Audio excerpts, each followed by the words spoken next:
வணக்கம். ஸ்டாக் மார்க்கெட்டில் இருக்கிற ட்ரேடர், இன்வெஸ்டர்ஸ் எல்லாருக்கும் ஒரு வழிகாட்டி இல்லை குரு அப்படின்னா அது வில்லியம் ஓநெயில் அப்படின்னு சொல்லலாம். இவர் ஒரு அமெரிக்காவை சார்ந்தவர். ஆஹ் ஏன் இவர் இன்னைக்கு வேர்ல்டு லெவலில் ஸ்டாக் மார்க்கெட்டில் சொல்லும்போது ஒரு பெரிய அளவுக்கு பாப்புலர் அண்ட் ஃபெமிலியராக இருக்கிறாரு அப்படின்றத இந்த வீடியோவில் நம்ம பார்க்கலாம். இவரோட 10 முக்கியமான ஃபார்முலா இதுதான் ரொம்ப முக்கியம். ஒரு இன்வெஸ்டராக நீங்கள் இருக்கீங்க இல்லை ட்ரேடராக இருக்கீங்க அப்படின்னா இந்த 10 ஃபார்முலாவை நீங்கள் ஃபாலோ பண்ணாவே மார்க்கெட்டில் கன்சிஸ்டண்ட்டாக நம்ம சக்ஸஸ் ஆக முடியும். இதுக்கு முன்னாடி யாராவது பண்ணியிருக்கிறாங்களா அப்படின்னு நிறைய பேருக்கு ஒரு கொஷின் கூட இருக்குது. அதாவது டேனியல் ஜாங்கர் அப்படின்றவர் இண்டிவிஜுவல் ட்ரேடர், கின்னஸ் வேர்ல்டு ரெக்கார்டில் ஒரே வருஷத்தில் 29,000% ப்ராஃபிட் பார்த்துருக்கிறார். அவர் சொன்ன விஷயந்தான் எல்லாருக்கும் இன்றைக்கி ஷாக் ஆனது. என்ன அப்படின்னா, வில்லியம் நெயிலோட இந்த கேன்சலிங் ஃபார்முலா தான் எனக்கு ரொம்ப ஒரு இம்பார்ட்டன்ட் ட்ரிகராக இருந்தது நான் ஏர்ன் பண்ணுறதுக்கு அப்படின்றத மென்ஷன் பண்ணியிருக்கிறார். ஸோ இந்த 10 ஃபார்முலா என்ன, இவரை பற்றின டீட்டெயில் இதை பற்றி தான் இந்த வீடியோவில் நான் உங்களோட ஷேர் பண்ண போகிறேன். சென்னை ட்ரேடிங் அகாடமி தமிழில் ஸ்டாக் மார்க்கெட்டை லேர்ன் பண்ணுறதுக்கான ஒரு பெஸ்ட் யூடியூப் சேனல். சப்ஸ்கிரைப் பண்ணுங்கள், சப்ஸ்கிரைப் பண்ணி வாட்ச் பண்ணுங்கள்.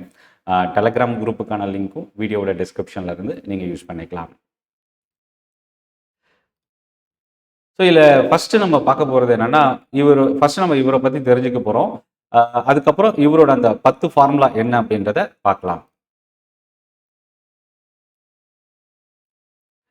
ஃபஸ்ட்டு விஷயம் என்னென்னா, இவர் ஒரு அமெரிக்காவை சார்ந்தவர். 1933 பிறந்து 2023 இறந்துருக்கிறார். கிட்டத்தட்ட 90 வயசில் இவர் இறந்துருக்கிறார்.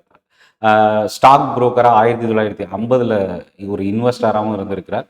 இதில் ரொம்ப நியூயார்க் ஸ்டாக் எக்ஸ்சேஞ்சில் இவர் ஒரு சீட்டு பை பண்ணியிருக்கிறார். அது மட்டும் இல்லை, இன்வெஸ்டர்ஸ் பிஸ்னஸ் டெய்லின்ற கம்பெனிக்கு இவர் உருவாக்குன ஒரு கம்பெனி. இது வால் ஸ்ட்ரீட் ஜேர்னலோட காம்படிட்டராக உருவாச்சு. ஸோ இப்போது இதில் கேன்ஸ்லிம் அப்படின்றது ஒரு சக்ஸஸ்ஃபுல், ரொம்ப இன்னைக்கு இருக்கிற ட்ரேடர்ஸ், இன்வெஸ்டர்ஸ், அது ஒரு ரீடெயில் மட்டும் இல்லை, லார்ஜ் எஃப்ஐஎஸோ இல்லை டிஐஎஸோ எல்லாருக்கும் இந்த மெத்தட் ரொம்ப ஒரு பாப்புலரான மெத்தட். இந்த மெத்தடை ஃபாலோ பண்ணுறது தான் ரொம்ப ஈஸியான விஷயம் கூட சொல்லலாம்.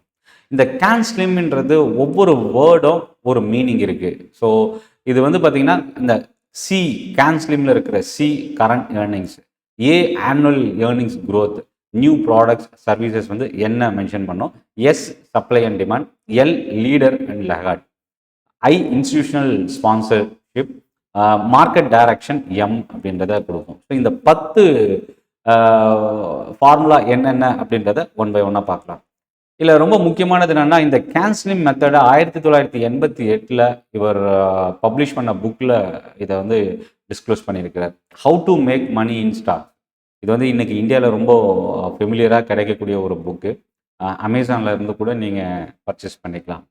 இதில் ஃபஸ்ட்டு ஃபார்முலா என்ன அப்படின்னா, நீங்கள் சூஸ் பண்ணக்கூடிய ஸ்டாக் இல்லை பை பண்ணக்கூடிய ஸ்டாக்கு லீடிங் இண்டஸ்ட்ரி இல்லை லீடிங் இண்டஸ்ட்ரியில் இருக்கிற லீடிங் ஸ்டாக்கை சூஸ் பண்ணணும். ஸோ இன்னைக்கு பார்த்தீங்கன்னா, லீடிங் இண்டஸ்ட்ரின்றது நம்ம எப்படி தெரிஞ்சுக்கலாம் அப்படின்னா, இண்டெக்ஸ் இல்லை செக்டோரல் இண்டஸ்ட்ரஸை வச்சு தெரிஞ்சுக்கலாம். கண்டினியூஸாக ஹையர் பிரேக் பண்ணி இன்க்ரீஸ் ஆகிட்டு இருக்கிற எந்த செக்டாரோட சார்ட்டை நீங்கள் போட்டு அந்த சார்ட்லேருந்து நல்ல அவுட் பர்ஃபார்மிங் எந்த செக்டார் பண்ணியிருக்குன்றதை தெரிஞ்சுக்கலாம். ஸோ அந்த செக்டார்லேருந்து லீட் பண்ணியிருக்கிற ஸ்டாக், அந்த செக்டாரில் எந்த ஸ்டாக் லீட் பண்ணியிருக்கோ அந்த ஸ்டாக்கை நம்ம சூஸ் பண்ணலாம். எக்ஸாம்பிள் பார்த்தீங்கன்னா, மார்க்கெட் பூம் ஆகுது அப்படின்னா பேங்கிங் அண்ட் ஃபினான்ஷியல் தான் லீட் பண்ணும். அது மட்டும் இல்லை, இன்னைக்கு இருக்கிற ஜென்ரேஷனில் ஏஐ, டிஃபென்ஸ், பேங்கிங், எனர்ஜி இந்த செக்டார் தான் ஒரு அவுட் பர்ஃபார்மிங் செக்டாராக ரீட்டைன் ஆகிட்டு இருக்கு ஒவ்வொரு ரேலிலையும். அடுத்தது ஸ்ட்ராங்கான ஏர்னிங்ஸ் க்ரோத் இருக்கிற ஸ்டாக். இல்லை இவர் மென்ஷன் பண்ணுறது, வில்லியம் நெயில் மென்ஷன் பண்ணுறது 25% ஒரு வருஷத்துக்கு இல்லை அதை விட அதிகமாக ஒரு வருஷத்துக்கு ப்ராஃபிட் க்ரோத் கொடுக்குற கம்பெனியை ஒரு பெட்டர் கம்பெனி அப்படின்றத கொடுத்துருக்குறாங்க. இதை தான் இன்ஸ்டிடியூஷன்ஸ் ஃபாலோ பண்ணுவாங்க அப்படின்றதையும் மென்ஷன் பண்ணியிருக்கிறார். Relative strength. நார்மலாக ரிலேட்டிவ் ஸ்ட்ரென்த்ன்றது நம்ம டெக்னிக்கல் ஆர்எஸ்ஐ யூஸ் பண்ணுவோம், அது கிடையாது. இது ரிலேட்டிவ் ஸ்ட்ரென்த்ன்றது என்னென்னா, ஒரு அவுட் பர்ஃபார்மிங் ஸ்டாக்காக இருக்கணும். அவுட் பர்ஃபார்மிங் ஸ்டாக் அப்படின்னா என்னென்னா, நிஃப்டி 1% இன்க்ரீஸ் ஆனால் அந்த ஸ்டாக் 2-3% இன்க்ரீஸ் ஆகணும். அதே மாதிரி நிஃப்டி இறங்கும் போதும் பெரிய அளவுக்கு ஃபால் இல்லாத ஸ்டாக்காக இருக்கணும். ஸோ அப்போ அந்த மாதிரி ஒரு ரிலேட்டிவ் ஸ்ட்ரென்த்தான ஒரு ஸ்டாக்கை நம்ம சூஸ் பண்ணணும். ஸ்ட்ராங்கான இன்ஸ்டிடியூஷனலோட ஸ்பான்சர்ஷிப் இருக்கும். அதாவது mutual fund companies, FIs, DIS, பெரிய கம்பெனிஸ், கவர்மெண்ட், இந்த மாதிரி ஆர்கனைசேஷன்ஸோட இன்வெஸ்ட்மெண்ட் அந்த ஸ்டாக்கில் இருக்கணும். தொடர்ந்து வால்யூம் வந்து அது நமக்கு காட்டி கொடுத்துட்டே இருக்கும். ஸோ அப்போ என்னென்னா டிமாண்டு இன்க்ரீஸ் ஆகும் மார்க்கெட் பூம் ஆகும்போது. வால்யூம் இல்லாத இன்னையோட ஜென்ரேஷனில் வால்யூம் இல்லாமல் ஒரு மார்க்கெட் ட்ரெண்ட் டிமாண்ட் அண்ட் சப்ளையை நம்ம ஐடென்டிஃபை பண்ண முடியாது. ஸோ வால்யூம்ன்றது ஒவ்வொரு ட்ரேடருக்கும் இன்வெஸ்டாருக்கும் ரொம்ப ஒரு முக்கியமான கீ ஃபேக்டராக இருக்குது. ஸோ அப்போ இந்த வால்யூம் என்ன செய்யும் அப்படின்னா ப்ரைஸ் ப்ளஸ் வால்யூம் இதுதான் ஒரு கன்ஃபர்மேஷனை நமக்கு கொடுக்கும். எக்ஸாம்பிள், ப்ரைஸ் இன்க்ரீஸ் ஆகி அதிகமான வால்யூம் ட்ரேட் ஆச்சுன்னா இன்ஸ்டிடியூஷனல் பை பண்ணுறாங்க அப்படின்றத எடுத்துக்கலாம். இல்லை லார்ஜ் இன்வெஸ்டர்ஸ் வந்து பை பண்ணுறாங்க. அதே மாதிரி ஸ்டாக் இறங்கும் போது அதிகமான வால்யூமோட ட்ரேட் ஆகும்போது அது வந்து லார்ஜ் இன்வெஸ்டர்ஸ் வந்து அந்த ஸ்டாக்லேருந்து எக்ஸிட் ஆகுறாங்கன்றதை எடுத்துக்கலாம். ஸோ அப்போ என்னென்னா வால்யூம் அக்குமுலேட் ஆகக்கூடிய ஸ்டாக் வந்து நம்ம பை பண்ணணும். அடுத்தது ப்ராப்பர் பேஸ் இருக்கிற ஸ்டாக்கை பை பண்ணணும். அதாவது cup and handle, flat base, double bottom. இது ரொம்ப முக்கியமான ஒரு விஷயம். என்னென்னா ஸ்டாக் ஆல்ரெடி இன்க்ரீஸ் ஆன இல்லை இன்க்ரீஸ் ஆகிட்டு இருக்கிற ஸ்டாக்கை வந்து நம்ம போய் சேஸ் பண்ணக்கூடாதுன்றது தான் அவருக்கு கொடுத்துருக்க இந்த ஸ்ட்ராட்டஜி. அதாவது இதுக்கு முன்னாடி அந்த ஸ்டாக் கன்சாலேட் ஆகிட்டு இருக்கலாம், இல்லை அக்குமுலேட் ஆகிட்டு இருக்கலாம், இல்லை ஒரு பெரிய ஃபால்ல இருந்து கொஞ்சம் ரிவர்சல் ஆகிட்டு இருக்கலாம். இந்த மாதிரி ஸ்டாக்கை நீங்கள் சூஸ் பண்ணுங்க. Cup and handle, flat base, double bottom, இந்த 3 ஸ்ட்ராட்டஜியுமே கிட்டத்தட்ட எக்ஸாம்பிளுக்காக கொடுத்துருக்கிற விஷயம். இது 3மே வந்து டாப்பில் இருக்கும்போது வராது.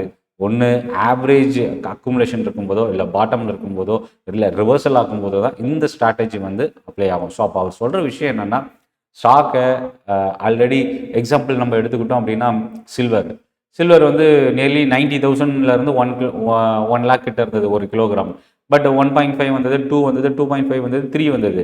ஆனால் நிறைய பேர் பார்த்தீங்கன்னா ரீட்டைல் ட்ரேடர்ஸ் இப்போ ரீசெண்டாக நிறைய கொஷின் நமக்கு வர்றது வந்து 2.5 lakhs மேலே நான் வாங்கியிருக்கேன், 3 lakhs மேலே வாங்கியிருக்கேன். அப்போது இது அவங்க வாங்கும்போது அதுக்கு முன்னாடி ஒரு லாங் ரேலி ஜர்னி நடந்திருக்கு. அதை தாண்டி பர்ச்சேஸ் பண்ணும்போது கண்டிப்பாக அது ஒரு பெரிய டவுன் சைட் ரிஸ்க்கை கொடுக்கும். ஸோ இந்த மாதிரி ஸ்டாக்கை நீங்கள் தொடாதீங்கன்றது தான் அவர் கொடுத்துருக்கிற ஒரு விஷயம். ஸோ ப்ராப்பர் பேஸ் இருக்கணும், கன்சாலிடேட் ஆகணும், அக்குமுலேட் ஆகணும், அந்த மாதிரி ஒரு பிளேஸாக நீங்கள் சூஸ் பண்ணுங்க அப்படின்றதான் அவர் கொடுத்துருக்கிறார். இல்லை லாஸ் வரும்போது தான் நம்ம என்ன பண்ணுறோம்னா ரொம்ப நாள் ஸ்டாக்கை வந்து ஹோல்ட் பண்ணுவோம். சரி ரெக்கவர் ஆகும் அப்படின்னு 5% லாஸ் வரும், 10% வரும், 20% வரும், கிட்டத்தட்ட ஒரு 30% லாஸில் நம்ம தைரியமாக ஹோல்ட் பண்ணுவோம். ஆனால் அதுவே வந்து ப்ராஃபிட்னு வரும்போது ஒரு 5% ப்ராஃபிட் வந்தால் கூட அந்த ப்ராஃபிட் எங்கே நம்மளால் மிஸ் பண்ணிடுவோமோ அப்படின்ற ஒரு பேனிக்கும் வந்துடும். ஸோ அப்போது இந்த எமோஷன் என்ன பண்ணுது ரீட்டைல் ட்ரேடர் அப்படின்னா ப்ராஃபிட் வரும்போது சடனாக எக்ஸிட் ஆகிறோம், லாஸ் வரும்போது எவ்வளோ வந்தாலும் நம்ம அதை ரீட்டைன் பண்ணுறோம். பட் கேன்ஸ்லிமில் வில்லியம் நெயில் கொடுத்துருக்கிற ஒரு விஷயம் இது அப்படியே ஆப்போசிட்.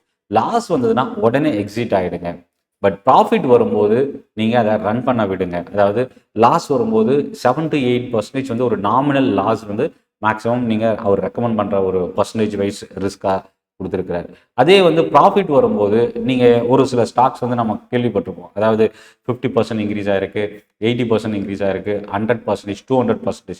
இந்த மாதிரி ஸ்டாக்கில் அந்த 100%, 200% நம்ம ப்ராஃபிட்டாக புக் பண்ணியிருக்கோமான்னு கேட்டிங்கன்னா ரொம்ப ரேரான இன்வெஸ்டர்ஸ் மட்டுமே அதை பண்ணியிருப்பாங்க.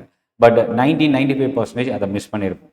அதுக்கு முக்கியமான காரணம் என்னென்னா ப்ராஃபிட் வரும்போது நம்ம உடனே எக்ஸிட் ஆகுறது. ஸோ ப்ராஃபிட் வரும்போது நீங்கள் அதை ரன் பண்ண விடுங்க. இன்கேஸ் அப்படி உங்களுக்கு அது ஒரு எமோஷனல் இன்ஃப்ளூயன்ஸ் இருக்குது அப்படின்னா நீங்கள் ஒரு 5% இன்க்ரீஸ் ஆகும்போது காஸ்ட்டை வந்து சப்போர்ட்டாக வச்சுக்கோங்க. 10% போகும்போது ஒரு 5% ப்ராஃபிட்டில் காஸ்ட்டை நீங்கள் சப்போர்ட்டாக யூஸ் பண்ணுங்கள். அந்த மாதிரி ஒரு ட்ரைலிங் சப்போர்ட் மாதிரி நீங்கள் ரீட்டைன் பண்ணிகிட்டே போகலாம். இன்வெஸ்ட்மெண்ட்டை பொறுத்த வரைக்கும் டே ட்ரேடிங் அப்படின்றது வந்து பார்த்தீங்கன்னா அது ஒரு செப்பரேட் நீங்கள் ஸ்டாப் லாஸே ப்ளேஸ் பண்ணுறதுக்கு உங்களுக்கு அதை ஹெல்ப் பண்ணும். ஸ்டாப் லாஸ் எந்த ஒரு டிசிப்ளின் ட்ரேடிங்கும் ஸ்டாப் லாஸ் இல்லாமல் வரவே முடியாது. அப்படி நீங்கள் ஒரு டிசிப்ளின் ஒரு ட்ரேடிங் செட்டப் கிரியேட் பண்ணுறீங்க வித்தவுட் ஸ்டாப் லாஸ்னால் கண்டிப்பாக அது வாய்ப்பே இல்லை. ஸோ அப்போ என்னென்னா எல்லா மார்க்கெட் ரிசர்ச் அனலிஸ்ட் எல்லாரோட புக்லேயும் அவங்க மென்ஷன் பண்ணுற ஒரு முக்கியமான விஷயம் ஸ்டாப் லாஸ். நீங்கள் இப்போவும் ஸ்டாப் லாஸ் இல்லாமல் ட்ரேட் பண்ணுறீங்க அப்படின்னா உங்கள் ட்ரேடிங் உங்களோட அக்கௌண்ட்டில் இருக்கிற என்டையர் பேலன்ஸ் தான் அதோட ஸ்டாப் லாஸாக நீங்கள் பணயம் வைக்கிறீங்க அப்படின்றது அர்த்தம். ஸோ அப்போ என்னென்னா எனி டிரான்சாக்ஷன் நீங்கள் ஸ்டாக் மார்க்கெட்டில் நீங்கள் ட்ரேட் பண்ணுறீங்க அப்படின்னா ஸ்டாப் லாஸ் இல்லாமல் ட்ரேட் பண்ணாதீங்க. அதுதான் ரொம்ப முக்கியமாக. உங்களோட ரிஸ்க்கை வந்து மேனேஜ் பண்ணுறது உங்களோட வெப்பன் வந்து அந்த ஸ்டாப் லாஸ் தான். அதே மாதிரி ஸ்டாப் லாஸ் ட்ரேட் ஆயிடுச்சுன்னு கண்டிப்பாக வருத்தப்படாதீங்க. நீங்கள் ஒரு ப்ராப்பரான டிசிப்ளின் ட்ரேட் பண்ணுறீங்க அப்படின்றத நீங்கள் நினைவில் வச்சுக்கோங்க. ரைட் ஆப்பர்ச்சுனிட்டி வர வரைக்கும் நம்ம வெயிட் பண்ணணும். இன்றைக்கி எவ்வளோ பேர் நம்ம வெயிட் பண்ணுறோம் அப்படின்றது எனக்கு தெரியவே இல்லை. எனக்கு என்னோட நான் பிரான்ச் மேனேஜராக ஒரு ப்ரோக்கிங் கம்பெனியில் இருக்கும்பொழுது ஒரு ட்ரேடர் டெய்லி ஆஃபீஸ்க்கே வந்துடுவார். ஆஃபீஸ் காலையில் 9 o'clock வந்துட்டு மார்க்கெட் முடிகிற வரைக்கும் வெயிட் பண்ணுவார். என்னென்னா வாரத்துக்கு 5 நாள் ட்ரேடிங் செஷன் அப்படின்னா அவர் 2 நாள் ட்ரேடே பண்ணாமல் கூட இருப்பார். ஆனால் என்ன அப்படின்னா அவருக்கான ஆப்பர்ச்சுனிட்டி கிடைக்கல, எனக்கு ஒரு ரைட் என்ட்ரி எனக்கு ரீச் பண்ண முடியல, அதனால் நான் இன்னைக்கு ட்ரேட் பண்ணல அப்படின்னு சொல்லுவார். பட் இன்னைக்கு அந்த மாதிரி எத்தனை பேர் இருக்கும் அப்படின்றது எனக்கு தெரியல. எப்போ மார்க்கெட் ஓப்பன் ஆகும் 9 மணிலேருந்தே நம்ம வெயிட் பண்ணிட்டு இருப்போம் ரொம்ப ஈகராக. மார்க்கெட் ப்ளஸில் ஓப்பன் ஆச்சுன்னா காலை பை பண்ணணும், மைனஸில் ஓப்பன் ஆச்சுன்னா புட்டை பை பண்ணணும். இந்த மாதிரி மாற்றி மாற்றி ஒரு பிளைண்ட் ட்ரேட் அப்படின்ற மாதிரி நம்ம ஒரு ரேண்டம் ட்ரேடாக நம்ம பண்ணிட்டு இருக்கோம். பட் ஆனால் கேன்ஸ்லிமில் வில்லியம் நெயில் கொடுத்துருக்கிறது அமைதியும் உங்களோட ப்ராஃபிட்டில் சக்ஸஸ் பண்ண ஒரு இம்பார்ட்டன்ட் ஃபேக்டர் அப்படின்றத சொல்லியிருக்கிறார்.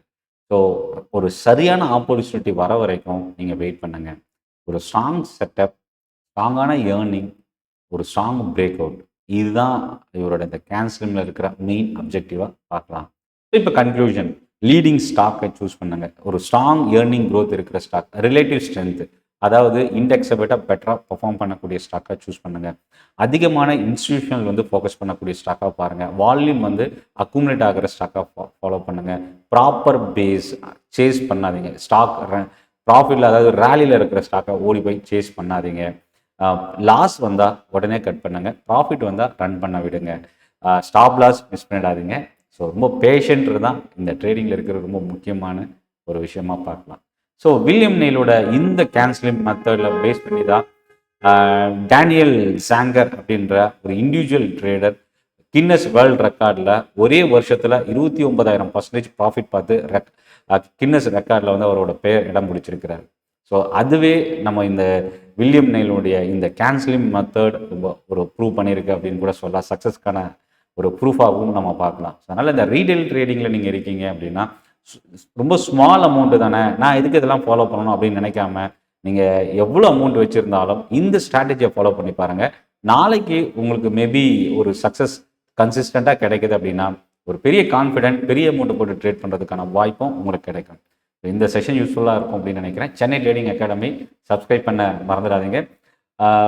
என்னோட டெலகிராம் குரூப்புக்கான லிங்க் வீடியோட டிஸ்கிரிப்ஷனில் இருந்து நீங்கள் யூஸ் பண்ணிக்கலாம். நன்றி, வணக்கம்.